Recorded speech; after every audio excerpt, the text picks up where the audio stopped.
Pakistani high commission London में यौम दिफा मनाया गया। हाई कमिश्नर का शोहदाए पाकिस्तान को खराज अकीदत।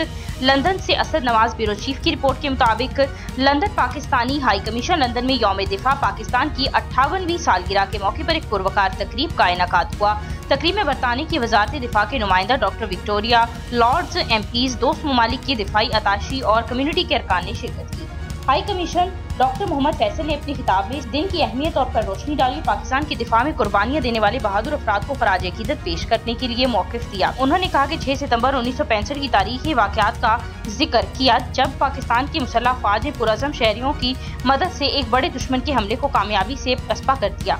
डॉक्टर मोहम्मद फैसल ने मुल्क की सलामती के मंजरनामे को तश्कील देने में पाकिस्तान की मुसल्लह फ़ौज के अहम किरदार को उजागर किया।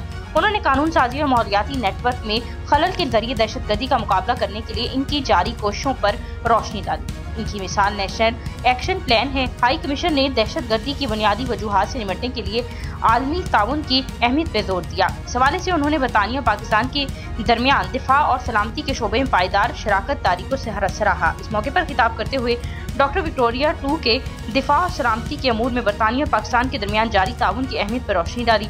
उन्होंने इलाकाई और इसके अलावा आलमी सलामती को मजबूत बनाने के लिए दोनों ममालिक के दरमियान मुश्तरका अज़म पर जोर दिया और मुश्तरका चैलेंजों से निपटने और अमन के फरोग के लिए मुश्तरका कोशिशों की अहमियत पर जोर दिया। इस मौके पर डिफेंस एंड एयर मशीन कमोडोर मोहम्मद ज़ीशान नबी और आर्मी और एयर अताशी कर्नल तैमूर राहत ने भी खिताब किया और यौम दिफा पाकिस्तान की अहमियत पर रोशनी डाली।